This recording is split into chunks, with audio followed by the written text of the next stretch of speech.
विश्व को शांति का संदेश देने वाले महाकारुणिक तथागत भगवान बुद्ध एवं भारत देश में दोबारा फिर से भगवान बुद्ध के इस सद्धम्म को वापस लेकर के आने वाले परम पूज्य बोधिसत्व डॉक्टर बाबा साहब अम्बेडकर, इनको मेरा कोटि कोटि नमन है।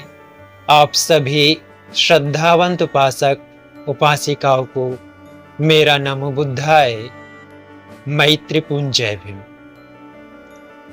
आज हम भगवान बुद्ध के जीवन से जुड़ी एक घटना के बारे में जानेंगे। एक बार एक भद्रावती नामक नगर था। वहां पे एक भद्रावती नामक सेठ रहा करता था, जो कि इस नगर का बहुत धनवान सेठ था। धनवान सेठ था, लेकिन एक बार क्या हुआ कि नगर में कोई बीमारी फैल गई, प्लेग फैल गया, तो सारे लोग अपनी जान बचा बचा कर उस नगर को छोड़ने लगे। उसी बीच में वो जो भद्रावती था वो भी उस प्लेग की चपेट में आ गया।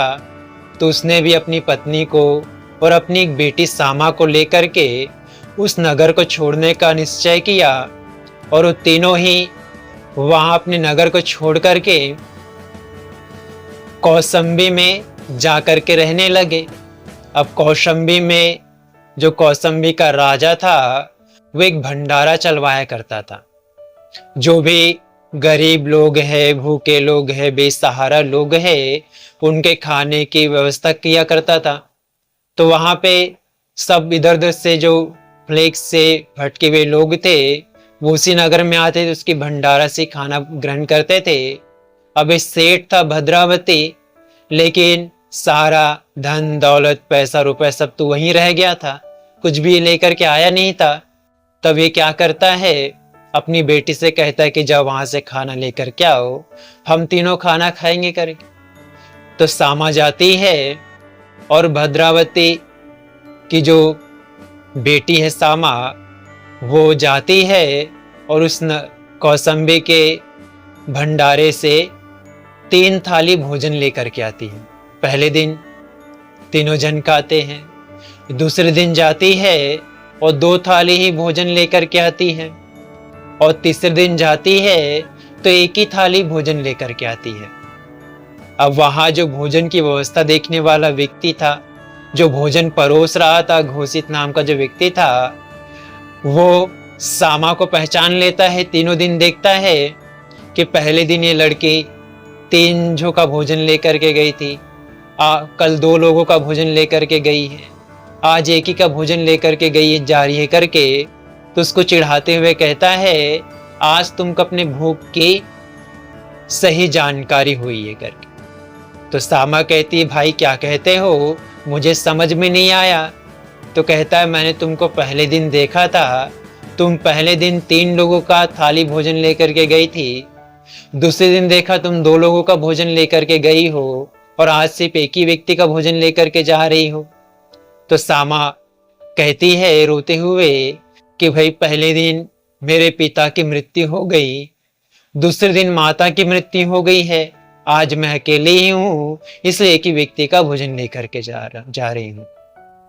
जब उस घोषित को पता चला कि अब सामा अनाथ हो चुकी है, तो उसको अपनी बेटी बना करके अपने यहाँ रखता, उसका पालन पोषण करने लगता है, और उस भंडारे की व्यवस्था भी उसके हाथ में दे देता है कि संभालो करके। अब सामा देखती है कि लोगों की जो संख्या काफी बढ़ गई है, काफी भगदड़ मच जाती है भोजन के लिए, इसलिए वो अपने पिता से कहती, क्या मैं यहाँ कुछ व्यवस्था करूँ? तो उसका पिता कहते, ठीक है कर सकते हो तो करो। तो क्या करती है, एक घेरा बना देती है, जिससे एक ओर से लोग आराम से आ सके और एक ओर से लोग जा सके। इस प्रकार से घेरा बना देती है। घेरा मतलब वती बना देती है। तो वती बनाने के कारण उसका नाम जो है सामावती हो जाता है, क्योंकि अब भगदड़ नहीं मचने लगती और लोग शांति से भोजन लेते हैं और शांति से निकलने लगे। एक बार उस कौशंबी का जो राजा था उदयन, वो नगर भ्रमण कर निकलता है। वो देखता है कि सामा है करके जिसने अच्छा वती बना के रखा है, अच्छी व्यवस्था कर रखी है, सुंदर भी है, सुशील भी, संस्कारी भी है, तो उसका जो पालन पोषण कर रहा पिता होता है घोषित, उसको कहता है, भाई मैं तुम्हारी बेटी से शादी करना चाहता हूँ, क्या तुम अपनी बेटी दोगे? तो कहता है ठीक है राजन, आप शादी कर लीजिए करके, और दोनों की शादी हो जाती है और जा करके रहने लगते हैं। एक और मागंदिया नामक एक जो स्त्री थी, जिसके माता पिता भगवान बुद्ध की शरण में जाकर के भिक्षु भिक्षुणियां हो गए थे, तो अपनी बेटी को उसके चाचा के पास में छोड़ करके गए थे। तो जो मागंदिया थी, इस कारण से भगवान बुद्ध से काफी ईर्ष्या किया करती थी, नफरत किया करती थी। उससे भी राजा उदयन शादी करता है। तो एक बार जब कौसंबी में भगवान बुद्ध आते हैं, तो आते ही जब मागंदिया को पता चलता है कि ये भगवान बुद्ध आए हैं करके, तो अपने चाटुकारों को, अपने चेलों को, चमचों को और भगवान बुद्ध के विरोधियों को पैसा खिला देती है और उनका पदोन्नति करवा देती है, और कहती मेरा एक काम करो, तब मैं तुम्हारा सैलरी बना दूंगी, तुम्हारी तनख्वाह बढ़ा दूंगी और तुम्हारी पदोन्नति करा दूंगी। भगवान बुद्ध को और उनके संघ को अपशब्द कहा करो, इतना परेशान करो कि यहाँ ना रहे, दूसरी जगह चले जाए करके। ऐसा दे करके पैसा खिला देती इन चाटुकारों को। तो उसके जो चाटुकार होते हैं, जो उसके चमचे लोग होते हैं, वो लोग जहाँ भी भगवान बुद्ध चारिका करते, उनका संग चारिका करता है, तो उनके पीछे काफी अपशब्द कहने लगते हैं, काफी अपशब्द कहते हैं, काफी जोर जोर चिल्लाते हैं, अपशब्द कहने लगते हैं और अपमानित करने लगते हैं। तो रोज रोज का ऐसा सुन करके जो भगवान बुद्ध का शिष्य आनंद था, वो कहता है भगवान, यहाँ के लोग अच्छे नहीं हैं, रोज रोज देखिए कैसा अपमान भरे शब्द कहते हैं, किस प्रकार से अपमानित कर रहे हैं करके। तो भगवान बुद्ध कहते हैं तो क्या करे? तो आनंद कहता है भगवान चलिए ना, हम किसी और नगर में जाएंगे, वहां पे सुखपूर्वक रहेंगे। तो भगवान बुद्ध कहते आनंद, अगर दूसरे नगर में जाएंगे और वहां के लोग भी अगर ऐसा ही करेंगे तब क्या करोगे? तो आनंद कहता भगवान हम और कहीं जाएंगे। तो भगवान बुद्ध कहते आनंद, किसी भी समस्या से मनुष्य को पलायन नहीं करना चाहिए, बल्कि उसका सामना करना चाहिए और धैर्य पूर्वक सहन शक्ति रखना चाहिए। तो आनंद भगवान की बातों को सुनता है, समझता है और अपने शील सदाचार का अनुपालन करते हुए भिक्षाटन के लिए विहार करने लगता है और भगवान के धम्म का प्रसार भी करने लगता है। धीरे धीरे लोगों को जब जानकारी होती कि भगवान बुद्ध शीलवान है, सदाचारी है और अच्छे व्यक्ति है, इसलिए लोग अपशब्द कहना, उनको अपमानित करना छोड़ देते हैं। तो इस प्रकार से मागंदिया हताश हो जाते कि उसके जो चाटुकार थे वो भी भगवान बुद्ध की शरण में चले गए करके और उनके धम्म का अनुपालन करने लगे। और वहीं पे जब सामावती को पता चलता है कि भगवान बुद्ध सर्वद्रष्टा है, सर्वज्ञ है, भगवान के धम्मों को भी सुनना चाहती है और भगवान के दर्शन भी करना चाहती है, तो क्या करती है, जिस रास्ते से भगवान गुजर रहे होते हैं उस रास्ते में एक झरोका बना देती है, ताकि वहां से वो भगवान के दर्शन कर सके, उन्हें देख सके और उनके धम्मों को सुनने के लिए राजा से निवेदन करती कि राजन, भगवान बुद्ध के उपदेश की जो व्यवस्था है वो महल में भी कराया जाए, ताकि हम लोग भी भगवान के धम्मों को सुन सके। तो राजा जाकर के भगवान से निवेदन करता है भगवान बुद्ध से कि भगवान बुद्ध आप हमारे यहाँ पे भी उपदेश दिया करो करके।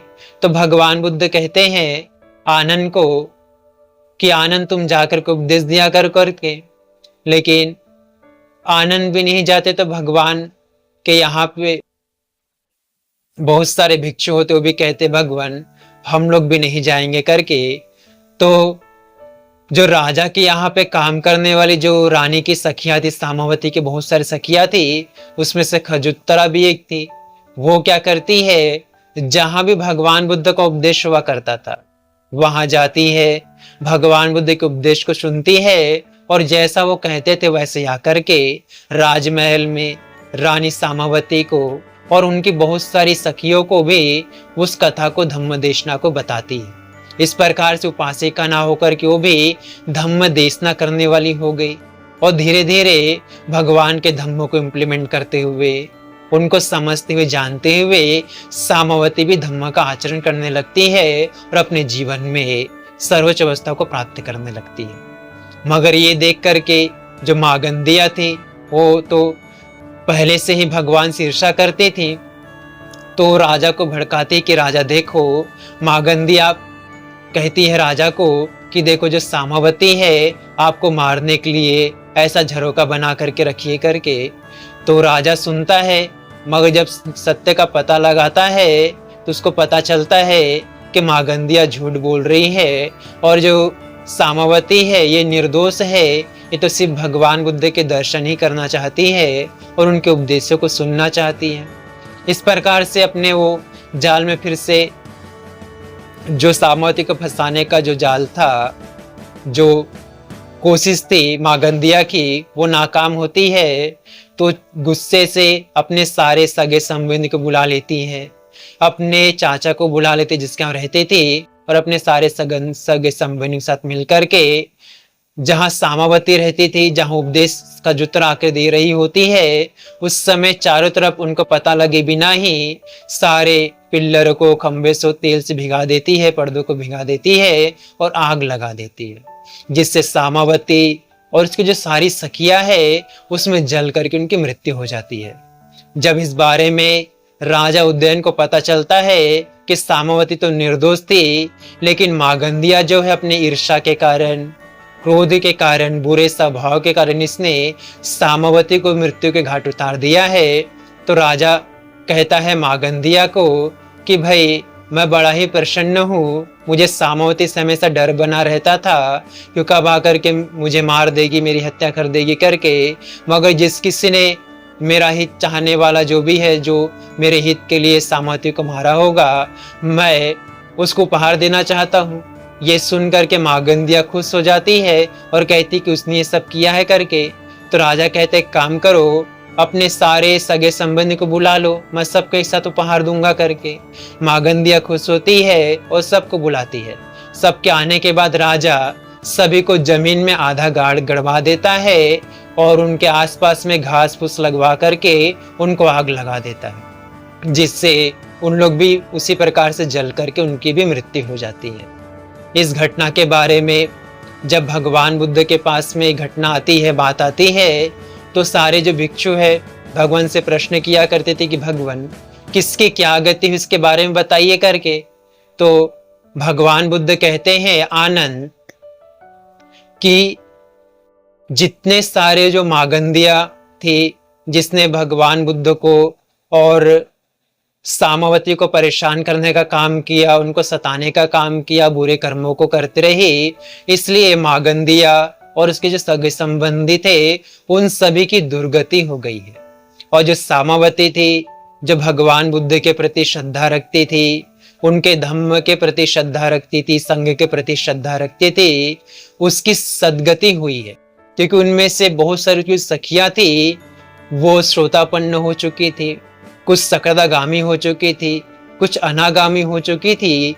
इस प्रकार से गृहस्थ रहते हुए भी उन लोगों ने इन तीनों फलों को प्राप्त कर लिया था, इसलिए वो सभी सुगति को प्राप्त हुई है। तो भगवान कहते हैं कि मनुष्य को बुरे कर्मों को कभी भी नहीं करना चाहिए, क्योंकि जो बुरे कर्म होते हैं वो मनुष्य के दुख के कारण होते हैं और उसको दुर्गति की ओर ले जाते हैं, और मनुष्य के जो अच्छे कर्म होते हैं वो उसके सुगति के कारण होते हैं और उसकी सद्गति की ओर ले जाते हैं। इसलिए मनुष्य को हमेशा अपने जीवन में अच्छे अच्छे कुशल कर्मों को ही करता रहना चाहिए। आप सभी लोगों ने बड़ी ही श्रद्धापूर्वक भगवान बुद्ध की इस घटना को सुना और इस कहानी को सुना, इससे प्रेरणा ले और अपने जीवन में अच्छे अच्छे कर्मों को करते रहे। आप सभी लोगों ने बड़ी श्रद्धा से सुना, इसलिए आप सभी का, आपके परिवार के प्रत्येक सदस्य के जीवन का हर एक पल सुखपूर्वक बीते, प्रसन्नता पूर्वक बीते, मंगलमय हो, कल्याणमय हो। आप सभी सुखी रहे, सभी स्वस्थ रहे, सभी खुश रहे, सबका मंगल हो, सबका कल्याण हो, सभी सुखी रहे। भवतु सर्वमङ्गलं रक्षन्तु सर्वदेवता सर्वबुद्धानुभावेन सदा शुद्धि भवन्तु ते। भवतु सर्वमङ्गलं रक्षन्तु सर्वदेवता सर्वधर्मानुभावेन सदा शुद्धि भवन्तु ते। भवतु सर्वमङ्गलं रक्षन्तु सर्वदेवता सर्वसङ्घानुभावेन सदा शुद्धि भवन्तु ते।